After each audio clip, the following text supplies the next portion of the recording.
এদেশের অধিকাংশ চিকিৎসকরা সবাই না, অধিকাংশ চিকিৎসকরা বা সরকারি যে চিকিৎসা সেবা কেন্দ্রগুলো বাংলাদেশে রয়েছে তারা সাধারণ রোগীদেরকে কুকুর জাতীয় প্রাণী মনে করে, মানে তাদেরকে মানুষ হিসাবে ভাবে না। আর ওই সমস্ত যারা ডাক্তার বা চিকিৎসক রয়েছেন যারা সেবার নাম নিয়ে এসেছিলেন তারা নিজেদেরকে মনে করে সপ্ত আসমান থেকে প্রেরিত কোনো দূত। আর সাধারণ মানুষকে তারা কুকুর জাতীয় প্রাণী মনে করে, কুকুরের চেয়েও নিকৃষ্ট মনে করে।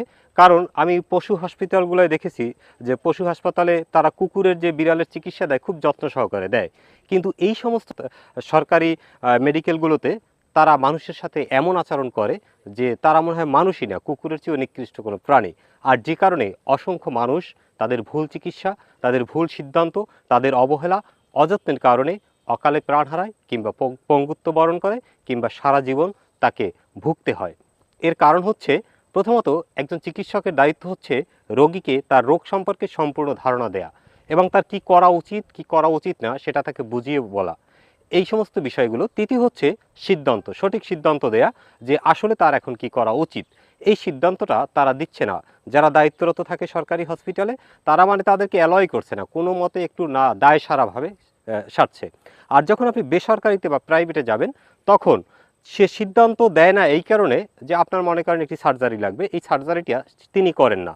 যদি এই সিদ্ধান্তটি দেয় তাহলে তার নিজের মুনাফা হারাবে বা তার যে লাভটা হতো এই রোগী থেকে সেটা হারিয়ে যাবে, এ কারণে তারা এই সিদ্ধান্ত দেয় না।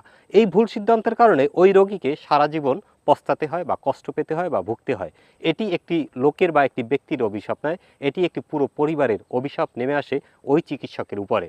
তবে অধিকাংশ চিকিৎসক এরকম হলেও কিছু চিকিৎসক রয়েছে যারা অত্যন্ত মানবিক, যারা খুবই মানবিক, যাদের যত্নে একটি মৃত্যুর মুখ থেকেও অনেক মানুষ, যাদের যত্নে তিল তিল করে সে আবার নতুন জীবন ফিরে পায়। সেই সমস্ত চিকিৎসক, মহান চিকিৎসকদের প্রতি আমার শ্রদ্ধা এবং সালাম। আর ঘৃণা করি ওই সকল চিকিৎসকদের যারা ওই আসমান থেকে এসেছে নিজেদেরকে মনে করে এবং মানুষকে যারা কুকুর জাতীয় প্রাণী মনে করে। আমার এই মতামতের সাথে একমত হলে অবশ্যই মন্তব্য জানাবেন। ধন্যবাদ।